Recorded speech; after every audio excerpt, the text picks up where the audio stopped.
মালিকগুলোকে ডাক দিয়া বলল, ইয়া আইয়ুহান নাস, হে আরবের মানুষেরা। আরবের সমস্ত কাফেররা বলল, নাম, হা মুহাম্মদ তুমি বলো। আপনার আমার পয়গম্বর ডাক দিয়া বলে, হে আরববাসী, আমি মোহাম্মদ যদি বলি এই যে পাহাড়ের পিছনে একদল ডাকাত আছে, এই ডাকাতগুলো তোমাদেরকে আক্রমণ করবে, এটা কি তোমরা বিশ্বাস করবা? সবাই এক বাক্যে ডাক দিয়া বলল, হ্যাঁ আমরা তো এটা বিশ্বাস করব, কারণ তোমার মতো সত্যবাদী এই আরবের মধ্যে কেউ নাই, তোমার মতো আমানতদার কেউ নাই, তুমি কোনোদিন হাসতে হাসতেও আমাদের কাছে মিথ্যা কথা বলো নাই। বাবাজি, আপনার আমার পয়গম্বর সঙ্গে সঙ্গে একটা কথা বললেন, হে আরববাসী, আপনারা যেহেতু আমাকে বিশ্বাস করেন, তাহলে শুনে নেন, লা ইলাহা ইল্লাল্লাহ বলেন না, লা ইলাহা ইল্লাল্লাহ মুহাম্মাদুর রাসূলুল্লাহ। এরে আরববাসী, আপনারা যেহেতু আমাকে বিশ্বাস করেন, তাহলে শুনেন, আমি হলাম আল্লাহর পক্ষ থেকে হলাম নবী। লা ইলাহা ইল্লাল্লাহ, আল্লাহ ছাড়া কোনো ইলাহ নাই, আল্লাহ ছাড়া কোনো মাবুদ নাই, আল্লাহ ছাড়া অন্য কোনো আল্লাহ নাই, এই বিশ্বাস রাখবেন। দ্বিতীয়তে মুহাম্মাদুর রাসূলুল্লাহ, মুহাম্মদ, আমি মুহাম্মদ সাল্লাল্লাহু আলাইহি ওয়াসাল্লাম হলাম আল্লাহর পক্ষ থেকে রাসূল। সুবহানাল্লাহ। شريك له لا ضد له ولا ند له ولا مثل له ونشهد أن سيدنا ومولانا محمد सल्लल्लाहु ताला अलैहि व अला आलिहि व अस्हाबिहि व बारक व सल्लम। अम्मा बअदु फअऊज़ु बिल्लाहि मिनश शैतानिर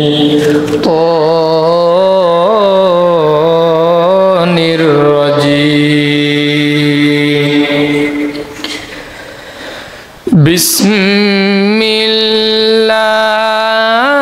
बिस्मिल्लाहिर रहमानिर रहीम।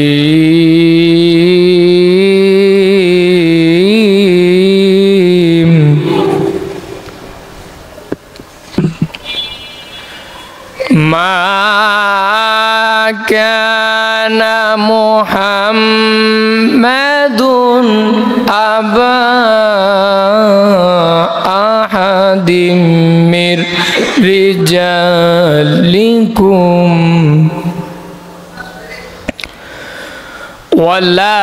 वलाकिर रसूलल्लाह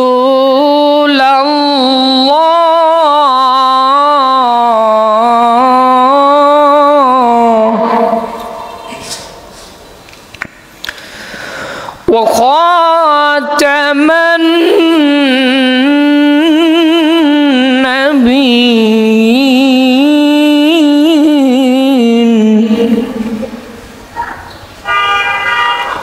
व काना अल्लाहु बिकुल्लि शैइन अलीमा।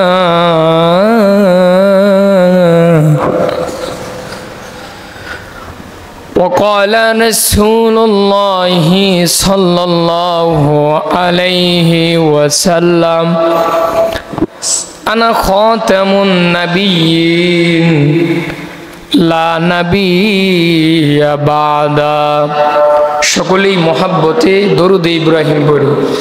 আল্লাহুম্মা সাল্লি আলা মুহাম্মাদিন ওয়া আলা আলি মুহাম্মাদ কামা সাল্লাইতা আলা ইব্রাহিম ওয়া আলা আলি ইব্রাহিম ইন্নাকা হামিদুম মাজিদ। মোহাব্বতে আল্লাহুম্মা বারিক আলা কামা বারাকতা আলা ইব্রাহিম ওয়া আলা আলি ইব্রাহিম ইন্নাকা হামিদুম মাজিদ। বালাগাল উলা বিকামালিহি কাশাফাদ দুজা বিজামালিহি হাসনাত জামিউ খিসালিহি সাল্লু আলাইহি ওয়া আলিহি লা ইলাহা ইল্লাল্লাহ। সকলে মহব্বতে বলি লা ইলাহা ইল্লাল্লাহ, লা ইলাহা লা ইলাহা লা ইলাহা সুবহানাল্লাহ ওয়ালহামদুলিল্লাহ লা ইলাহা সুবহানাল্লাহ ওয়ালহামদুলিল্লাহ লা ইলাহা ইল্লাল্লাহ মুহাম্মাদুর রাসূলুল্লাহ। আলহামদুলিল্লাহ সুম্মা আলহামদুলিল্লাহ।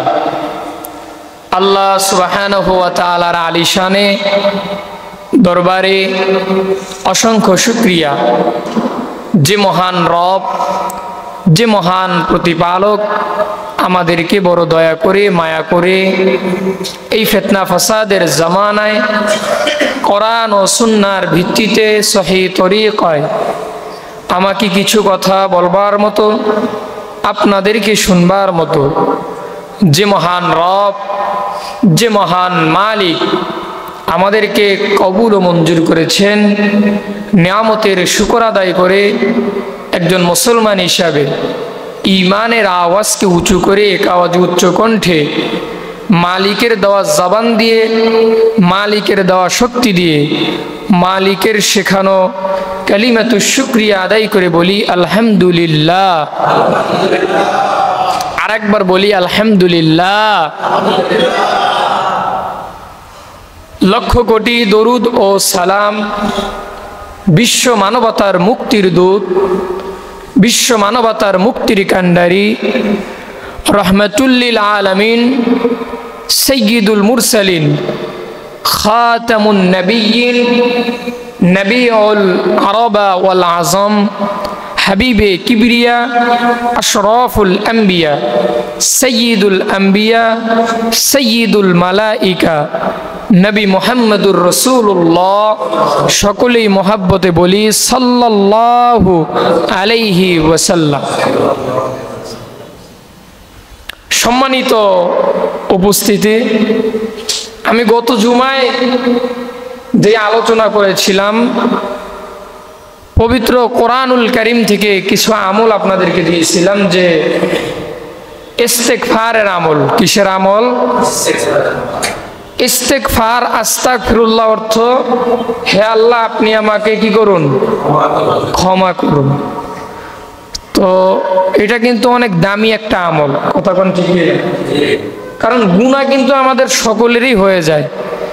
কিছু গুনাহ হয় ইচ্ছায়, আবার কিছু হয় অনিচ্ছায়, কিন্তু গুনাহ হয় নাকি?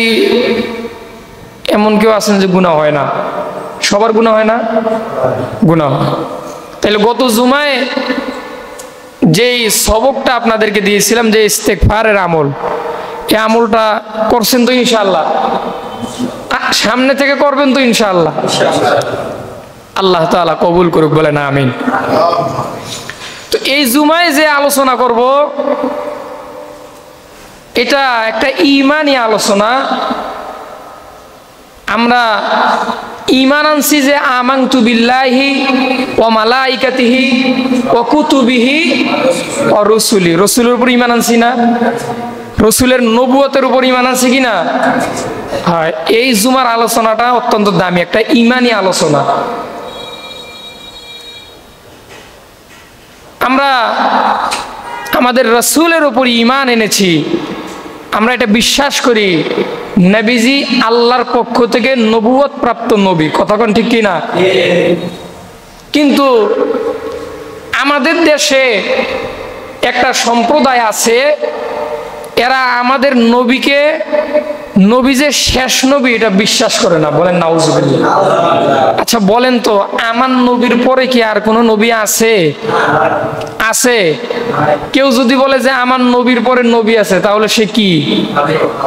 বলেন না, সে কে? কাফের। সে কি? আওয়াজ দিয়ে বলেন, সে কি? কাফের। হ্যাঁ, এই বিশ্বাসটা রাখতে হবে যে নবীর পরে নবী নাই, সংসদে আইন চাই। কাদিয়ানীরা কাফের। একটা সম্প্রদায় আছে, এদের নাম হচ্ছে কাদিয়ানী। কি? কাদিয়ানী। এদের নাম, সম্প্রদায়ের নাম হচ্ছে কাদিয়ানী, কিন্তু এদের নামটা একটু আদবের সাথে নেওয়া দরকার নেই, এদেরকে কাদিয়ানী বলা দরকার, ঠিক কিনা কথা বলেন? তো এই কাদিয়ানী সম্প্রদায় আপনার আমার রাসূল যে আল্লাহর পক্ষ থেকে শেষ নবী, এটা তারা বিশ্বাস করে না। তো তারা কাফের হয় কিভাবে দেখেন? আচ্ছা, কোরআন যদি কেউ না মানে সে কি? ওই যে প্রথমেই বলছিলাম, আমরা ঈমান আনছি আমানতু বিল্লাহি ওয়া মালাইকাতিহি ওয়া কুতুবিহি, কিতাবের উপর ঈমান আনছি না? তো কাদিয়ানীরা দেখেন আল্লাহর কোরআনের আয়াত মানে না। আল্লাহ তাআলা পবিত্র কোরআনুল কারীমের সূরা আহজাবের 40 নম্বর আয়াতে আল্লাহ বলতেছেন, আমি খুতবার মধ্যে যে আয়াতে কারীমা আপনাদের সামনে তেলাওয়াত করেছি, আল্লাহ তাআলা বলতেছেন, মা কানা মুহাম্মাদুন আবা আহাদিম মির রিজালিকুম ওয়ালাকির রাসূলুল্লাহি ওয়া খাতামান নাবিয়্যিন। আল্লাহ তাআলা বলতেছেন, মুহাম্মদ সাল্লাল্লাহু আলাইহি ওয়াসাল্লাম তোমাদের পুরুষদের মধ্যে কারো পিতা নন। সুবহানাল্লাহ। মুফাসসিরিনে কিরাম, তাফসীরকারকগণ এই আয়াতের অর্থে আল্লাহ যে বললেন মা কানা মুহাম্মাদুন আবা আহাদিম মির রিজালিকুম, যে মুহাম্মদ সাল্লাল্লাহু আলাইহি ওয়াসাল্লাম তোমাদের পুরুষদের মধ্যে কারো পিতা নন। কোন পিতা নন? অর্থাৎ নবী বংশগতভাবে কারো পিতা নন, কিন্তু আধ্যাত্মিকভাবে উম্মতের রুহানি পিতা, কথা বলেন ঠিক কিনা? এবার বুঝেন বংশগত পিতা কাকে বলে? যার শরীরের একটা অংশ দ্বারা ওই সন্তানটা হয় তাকে বলা হয় বংশগত পিতা। কি গত পিতা? বংশগত। আর যে ব্যক্তির আত্মার মাধ্যমে আত্মার বন্ধন হয় সেটা হচ্ছে আধ্যাত্মিক পিতা। তো নবীজি হচ্ছেন আমাদের আধ্যাত্মিক পিতা। শুধুমাত্র কি এই উম্মতেরই আধ্যাত্মিক পিতা, বরং আদম থেকে শুরু করে ঈসা রূহুল্লাহ পর্যন্ত যত নবী এই পৃথিবীতে আসছেন সব নবীরাই হচ্ছেন তাদের উম্মতের আধ্যাত্মিক পিতা। সুবহানাল্লাহ বলেন। আদম নবী তার উম্মতের আধ্যাত্মিক পিতা, নূহ নবী তার উম্মতের আধ্যাত্মিক পিতা, এরকম করে ইব্রাহিম আলাইহিস সালাতু ওয়াস সালাম তার উম্মতের আধ্যাত্মিক পিতা, ইসমাঈল আলাইহিস সালাতু ওয়াস সালাম তার উম্মতের আধ্যাত্মিক পিতা, ঈসা রূহুল্লাহ তার উম্মতের আধ্যাত্মিক পিতা, মুহাম্মাদুর রাসূলুল্লাহ সাল্লাল্লাহু আলাইহি ওয়াসাল্লাম তার উম্মতের আধ্যাত্মিক পিতা। আচ্ছা এবার বলেন তো, আমাদের নবী যে উম্মতের আধ্যাত্মিক পিতা, এজন্য কি নবীর দাম বাড়ছে? না, এজন্য নবীর দাম বাড়ে না, বরং সব নবী রাসূলরাই তো আধ্যাত্মিক পিতা। তাইলে তো নবীর সাথে একটা কেমন যেন মিল খেয়া যায়। কিন্তু আল্লাহর রাসূল একটা হাদিসের মধ্যে বলেন যে সব নবী রাসূল আদম থেকে শুরু করে ঈসা রূহুল্লাহ যত নবী এই পৃথিবীতে আসছে সবার চেয়ে আল্লাহ আমার একটা আলাদা শ্রেষ্ঠত্ব দান করেছেন। বলেন সুবহানাল্লাহ। আর আরে আমার নবী তো মুহাম্মদ নবী, আমার নবীর শ্রেষ্ঠত্ব কি আলাদা শ্রেষ্ঠত্ব। তাইলে ওই নবীরাও আধ্যাত্মিক পিতা, আমার নবী আধ্যাত্মিক পিতা, কেমন যেন মিল হয়ে যায় না? আল্লাহর রাসূল বলেন যে আল্লাহ আমার আরো অনেকগুলো শ্রেষ্ঠত্ব দিয়েছেন, এগুলোর মধ্যে একটা শ্রেষ্ঠত্ব হচ্ছে ওয়াখাতামান নাবিয়িন, আমি হলাম শেষ নবী। বলেন সুবহানাল্লাহ। আমাদের বাংলাদেশে ওয়াজ মাহফিল হয়, ওয়াজ মাহফিলের মধ্যে মাগরিবের পরে বয়ান করে কোন বক্তা? তৃতীয় বক্তা, কিংবা এলাকার স্থানীয় ওলামায়ে কেরাম। এশারের পরে তৃতীয় বক্তা 1 ঘন্টা, 8টা থেকে 9টা দ্বিতীয় বক্তা, পরে 10টা থেকে 12টা 12:30 পর্যন্ত কোন বক্তা? প্রধান বক্তা। প্রধান বক্তা কখন বয়ান করে? নাকি প্রধান বক্তারে কখনো মাগরিবের পরে দেয়? সব জায়গায় শেষে দেয় না? আল্লাহ বান্দাকে বলে, উম্মতে মুহাম্মাদীকে বলে, উম্মতে মুহাম্মাদী আপনার আমার নবীকে আল্লাহ তাআলা প্রধান বক্তা, প্রধান অতিথি করে পাঠাইছেন। এজন্যই আল্লাহ আপনার আমার পয়গম্বরকে শেষে পাঠাইছেন। খাতামুন নাবিয়িন, নবুয়তের দরজা বন্ধ করে দিয়েছেন আপনার আমার নবীকে নবুয়ত দিয়ে। বলেন সুবহানাল্লাহ। এখন যদি এটার মাঝে কেউ এসে বলে যে না, মুহাম্মদের পরেও নবী আছে, তাইলে নিঃসন্দেহে সে কি? দলিল ছাড়া সে কি? কাফের। এই যারা আমার নবীকে শেষ নবী মনে করে না, এরা হচ্ছে কাদিয়ানী সম্প্রদায়। ভাইরা আমার, এই কাদিয়ানী সম্প্রদায় থেকে আমরা নিজেকে বাঁচাবো, নিজের সন্তানদেরকে বাঁচাবো, আত্মীয় স্বজনদেরকে বাঁচাবো, এলাকাবাসীকে বাঁচাবো। কারণ এরা নেক সুরতে শয়তানের ধোঁকা দিবে। আর এই কাদিয়ানী এরা কিন্তু নিজেদেরকে মুসলমান দাবি করে। কি দাবি করে?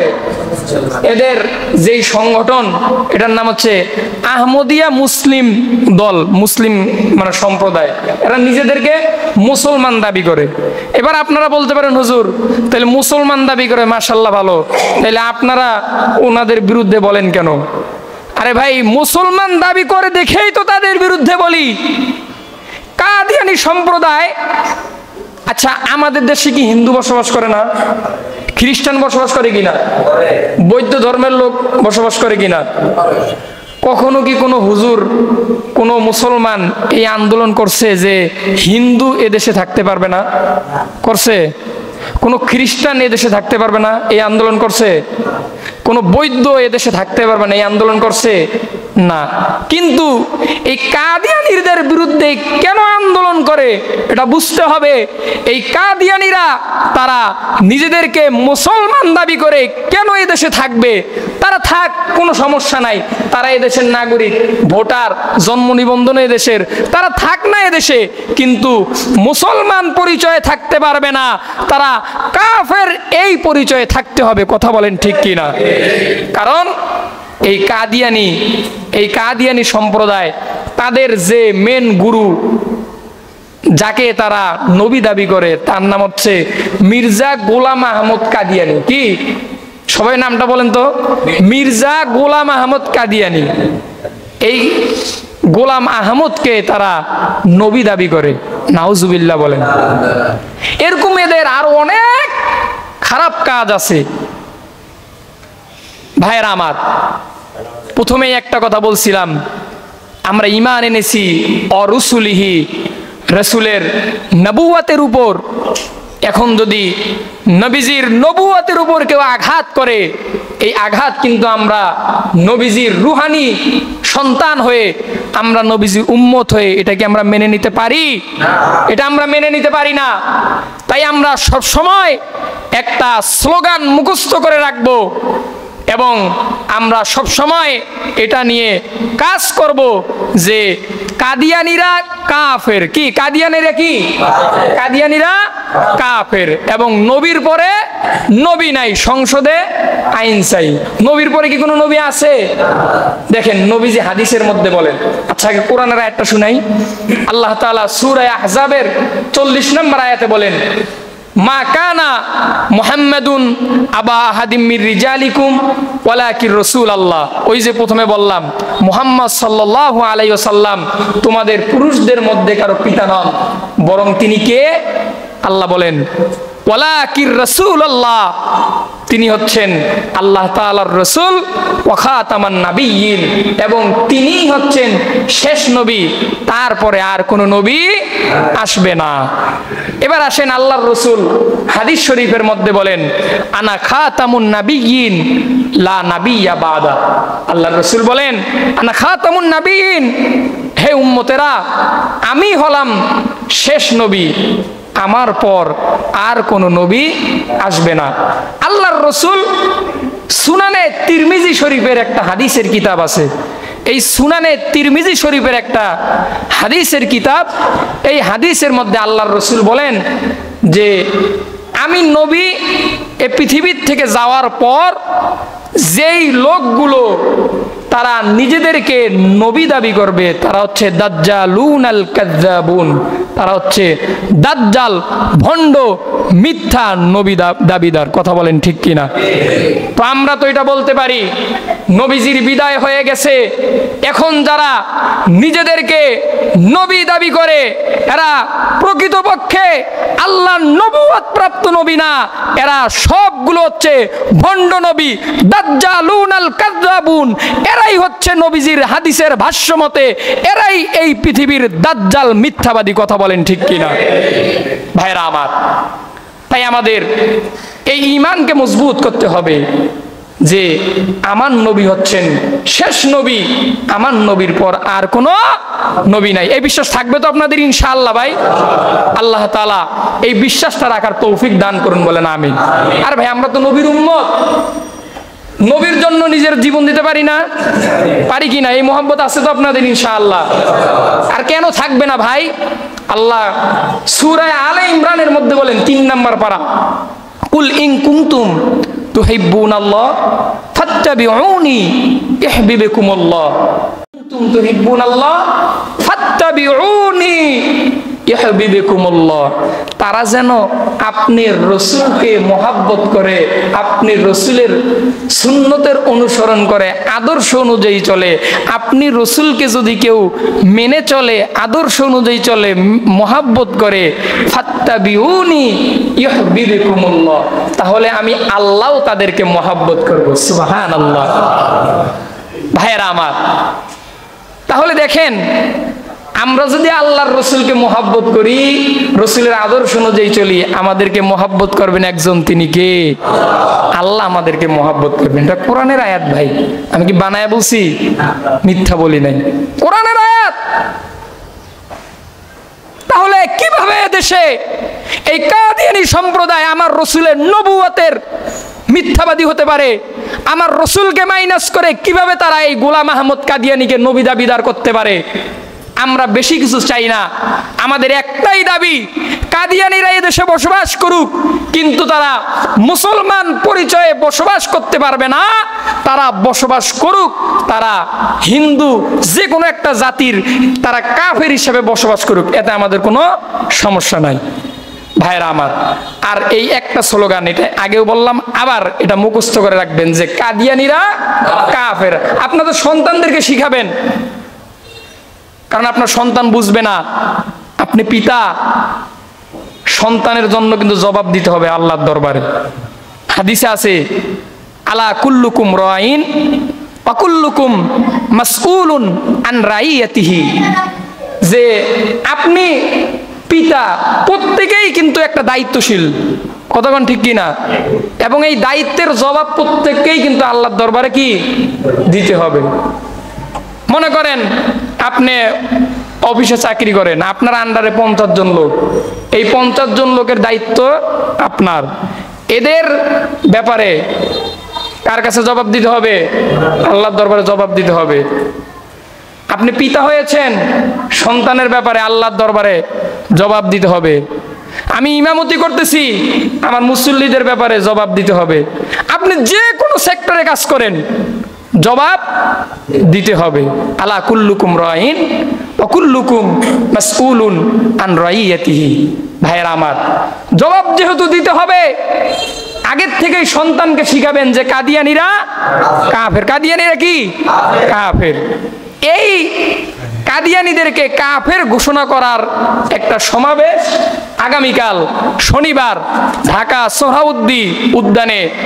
এটা ওলামায়ে কেরাম, বাংলাদেশের বিশিষ্ট বড় বড় ওলামায়ে কেরাম তারা একটা সম্মেলনের আয়োজন করেছে আগামীকাল শনিবার সকাল 9টা থেকে।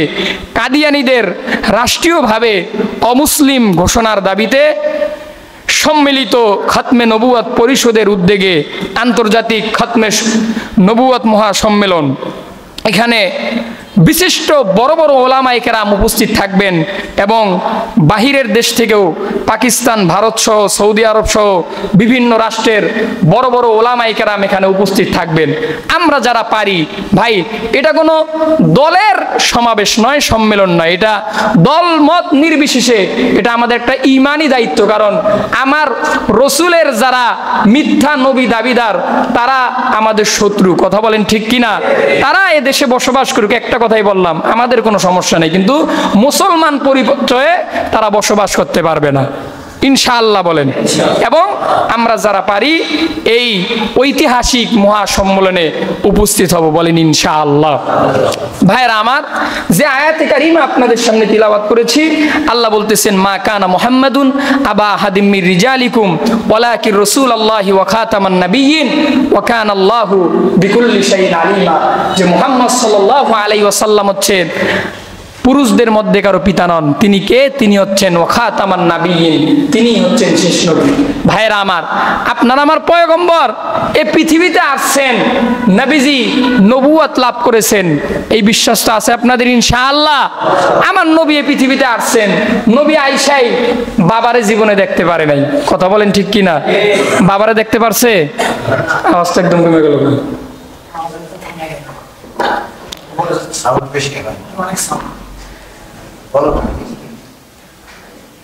ভাইরা আমার, আল্লাহর রাসূল সাল্লাল্লাহু আলাইহি ওয়াসাল্লাম এই পৃথিবীর জমিনে এসে তার বাবাকে কোনোদিন বাবা বলে ডাকতে পারে না।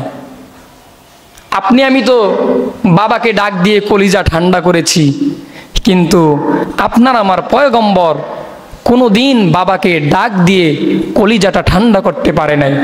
নবীজি পৃথিবীতে আসছেন, আয়েশাই দেখছেন নবীর বাবা না, মা ছিল, কিন্তু মাকেও কোনোদিন কলিজা ঠান্ডা করে ডাকতে পারে না। মাকেও নবী হারিয়েছেন। এরপর নবীর অভিভাবক ছিলেন দাদা আব্দুল মুত্তালিব সাইবা, তিনিও ইন্তেকাল করেছেন, দাদাকেও হারালেন। শেষ সময়ে নবীজির একজন অভিভাবক তিনি হচ্ছেন চাচা আবু তালেব। এই আবু তালেবের ঘরে নবীজি লালিত পালিত হয়েছেন।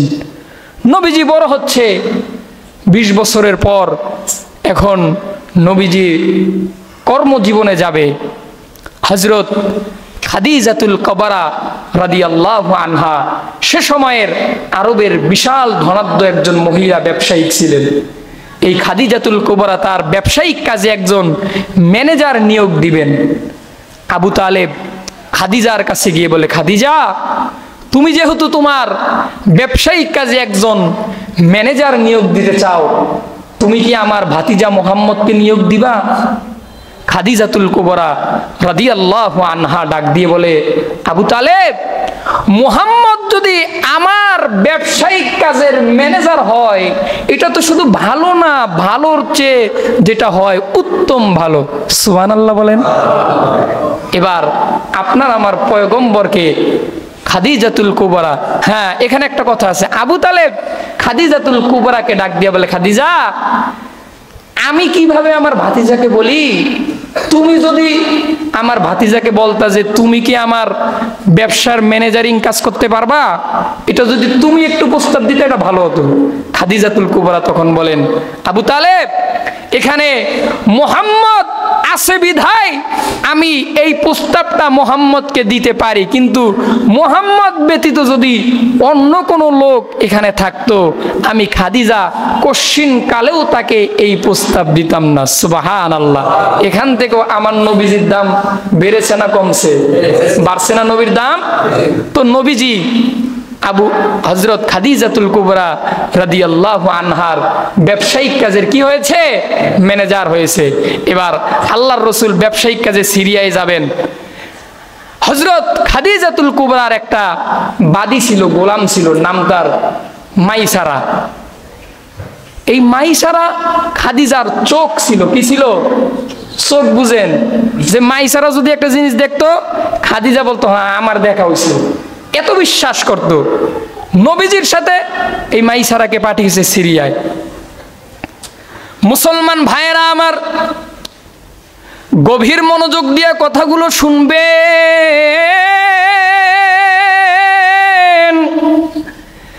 খাদিজাতুল কুবরার ব্যবসায়িক কাজে আল্লাহর রাসূল সিরিয়ার মধ্যে গেছে। পথিমধ্যে যেই ঘটনাগুলো ঘটছে, ব্যবসায়িক কাজে শেষ করে যখন আল্লাহর রাসূল আবার মক্কার মধ্যে ফিরে আসছে, খাদিজাতুল কুবরা মাইসারাকে ডাক দিয়া বলে, মাইসারা কি কি ঘটনাগুলো ঘটছে আমাকে বলো। মাইসারা ডাক দিয়া বলেন, খাদিজা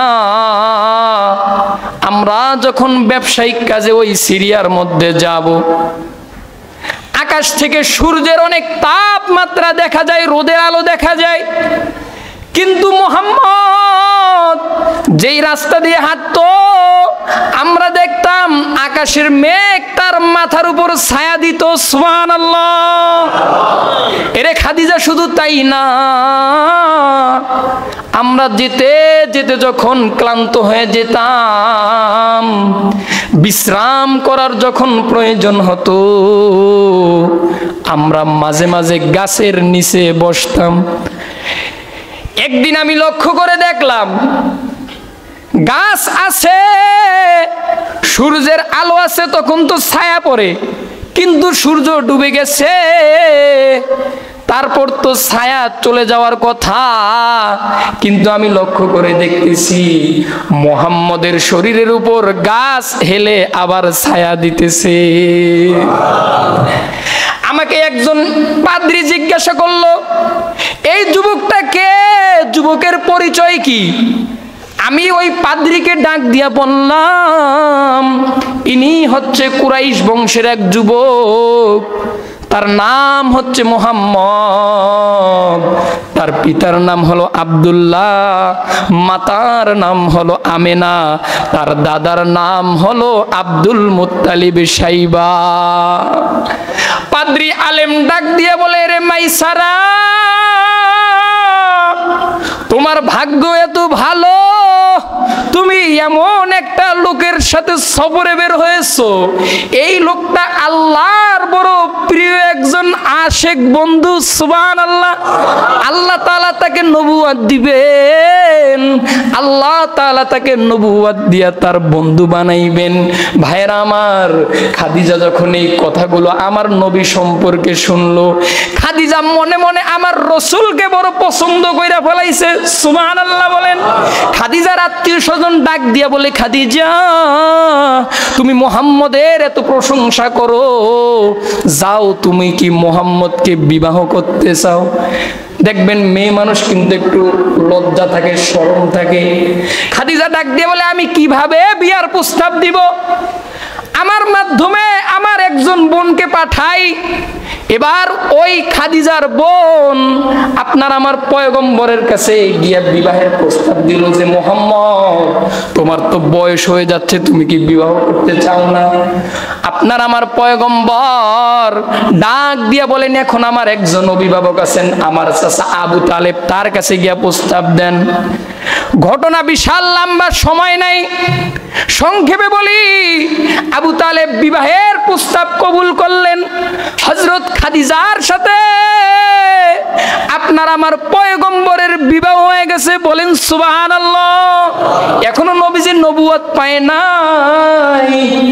ওই সময় পর্যন্ত আপনার আমার পয়গম্বরকে আরবের লোকেরা আল আমিন বলতো, as-সাদিক বলতো, সত্যবাদী বলতো, আমানতদার বলতো। কিন্তু একদিনের কথা, আপনার আমার পয়গম্বর ওই মক্কার মধ্যে, আরবের মধ্যে বিশাল একটা পাহাড় আছে, ওই পাহাড়ের মধ্যে আপনার আমার পয়গম্বর দাঁড়াইয়া আরববাসীকে লক্ষ্য করে ডাক দিয়া বলে, ইয়া সাবাহা, হে আরববাসী, হে আরববাসী, হে মক্কাবাসী। মক্কার সমস্ত কাফেররা একসঙ্গে হয়ে গেছে, একসঙ্গে আইসা ওই পাহাড়ের সামনে উপস্থিত হইছে। একজন আরেকজনরে বলতেছে, আরে মোহাম্মদ তো কোনোদিন আমাদেরকে একত্রিত করে নাই, আজকে কেন করলো? কি বলতে চায় মোহাম্মদ, দেখি আমরা শুনি। আপনার আমার পয়গম্বর ওই আরববাসী গুলোকে ডাক দিয়া বলল, ইয়া আইয়ুহান নাস, হে আরবের মানুষেরা। আরবের সমস্ত কাফেররা বলল, নাম, হা মুহাম্মদ তুমি বলো। আপনার আমার পয়গম্বর ডাক দিয়া বলে, হে আরববাসী, আমি মোহাম্মদ যদি বলি এই যে পাহাড়ের পিছনে একদল ডাকাত আছে, এই ডাকাতগুলো তোমাদেরকে আক্রমণ করবে, এটা কি তোমরা বিশ্বাস করবা?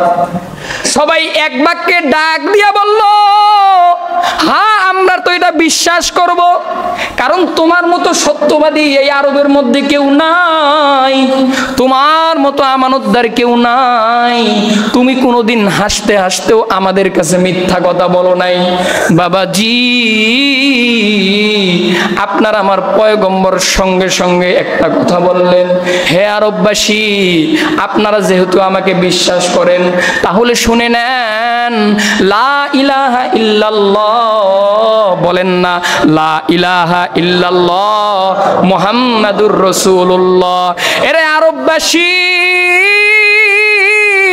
আপনারা যেহেতু আমাকে বিশ্বাস করেন, তাহলে শুনেন, আমি হলাম আল্লাহর পক্ষ থেকে হলাম নবী। লা ইলাহা ইল্লাল্লাহ, আল্লাহ ছাড়া কোনো ইলাহ নাই, আল্লাহ ছাড়া কোনো মাবুদ নাই, আল্লাহ ছাড়া অন্য কোনো আল্লাহ নাই, এই বিশ্বাস রাখবেন। দ্বিতীয়তে, মুহাম্মাদুর রাসূলুল্লাহ, মুহাম্মদ, আমি মুহাম্মদ সাল্লাল্লাহু আলাইহি ওয়াসাল্লাম হলাম আল্লাহর পক্ষ থেকে রাসূল। সুবহানাল্লাহ। আমার নবীর জবান থেকে এই কথা শুই না, আবু জাহিল্লা ডাক দিয়ে বলে, আরে মুহাম্মদ, তুমি তো আমগো বংশের, আমরা যেমন খাই তুমিও তো তেমন খাও, আরে তুমি তো আমগো চোখের সামনেই বড় হইলা, তুমি আবার কিভাবে নবী হও? তখন আবু জাহিল্লা বলে, হে মুহাম্মদ, তুই ধ্বংস হ, তোর যারা জামাতের লোক আছে তারাও যেন ধ্বংস হয়। আপনার আমার পয়গম্বর আবু জাহেলের কথা শুনে নবী একটু রাগ হয়ে গেছে, নবী একটু মন খারাপ করছে। ঘটনা লম্বা, আল্লাহ তাআলা কোরআনের আয়াত, কোরআনের একটা সূরা নাজিল করছেন। আল্লাহ সূরা নাজিল কইরা আপনার আমার পয়গম্বরকে খুশি করছেন। আল্লাহ তাআলা একটা সূরা নাজিল করছেন। আল্লাহ কোরআনে বলেন, তাব্বাত ইয়াদা আবি লাহাবি ওয়া তাব। সবাই কিন্তু পারেন, বলেন আমার সাথে, তাব্বাত ইয়াদা আবি লাহাবি ওয়া তাব, মা আগনা আনহু মালুহু ওয়া মা কাসাব, সায়াসলা নারং দাতা লাহাবি ওয়া মুরাআতু হাম্মালাতাল হাতাব ফি জিদিহা হাবলুম মিম মাসাদ। আল্লাহ ডাক দিয়ে বললেন, নবীজি, আবু লাহাব বলছে, মুহাম্মদ তুমি ধ্বংস। ওগো নবীজি, আপনি তো ধ্বংস না। সুবহানাল্লাহ। তাব্বাত ইয়াদা আবি লাহাবি ওয়া তাব, আবু লাহাব তুই ধ্বংস, শুধু তুই ধ্বংস তা না, তাব্বাত ইয়াদা আবি লাহাবি ওয়া তাব, তোর উভয় হাত, দুই হাতেই ধ্বংস। সুবহানাল্লাহ বলেন। ভাইরা আমার, তো আল্লাহর রাসূলের এই যে নবুয়তের প্রমাণ, এখন যারা আল্লাহর রাসূলের নবুয়ত মানে না, আপনার আমার নবী যে খাতামুন নবীন, আপনার আমার পয়গম্বর যে শেষ নবী, এটা যারা মানে না, তারাও কোন দলের লোক? আবু লাহাবের দলের লোক। কোন দলের লোক বলেন? আবু লাহাব যেমন ধ্বংস, ওই কাদিয়ানীরাও কিন্তু ধ্বংস। কথা বলেন ঠিক কিনা? আমরা আমাদের জবান দিয়ে একটাই স্লোগান দিব, নবীর পরে নবী নাই, সংসদে আইন চাই, কাদিয়ানীরা কাফের, কাফের কাফের, কাদিয়ানীরা কাফের। এ বিশ্বাস রাখতে পারবো তো ইনশাআল্লাহ? আল্লাহ তাআলা সকল মুসলিম উম্মাহকে একত্রিত হয়ে আল্লাহর রসুল যে খাতামুন নাবিয়্যিন, আমার নবী যে শেষ নবী, এই বিশ্বাস রেখে এবং আমরা আল্লাহর দরবারেও দোয়া করব যেই ভণ্ড নবী দাবিদাররা তারা নিজেদেরকে নবী দাবি করে, তাদেরকে যেন আল্লাহ হেদায়েত দেয়, হেদায়েত না থাকলে যেন তারা ধ্বংস হয়ে যায়। বলেন ইনশাআল্লাহ। ভাইয়েরা আমার, তাই আসুন আমরা সকলেই নবীজির নবুয়তের উপর ঈমান আনবো ইনশাআল্লাহ। যেহেতু আমরা ভাই ঈমানে মুফাসসালের মধ্যে বলেছি আমানতু বিল্লাহ ওয়া মালাইকাতিহি ওয়া কুতুবিহি ওয়া রুসুলিহি ওয়াল ইয়াউমিল আখিরি ওয়াল কদরি খাইরিহি ওয়া শাররিহি মিনাল্লাহি তাআলা ওয়াল বাসি বাদাল মাউত। আমরা বলেছি ওয়া রুসুলিহি, রসুলের উপর ঈমান এনেছি। আল্লাহ তাআলা সকলকে খাঁটি রসুলের উম্মত হিসেবে কবুল করুন। সকলে বলেন আমিন। ওয়া আখিরু দাওয়ানা আনিল হামদুলিল্লাহি রাব্বিল আলামিন। যারা কবুল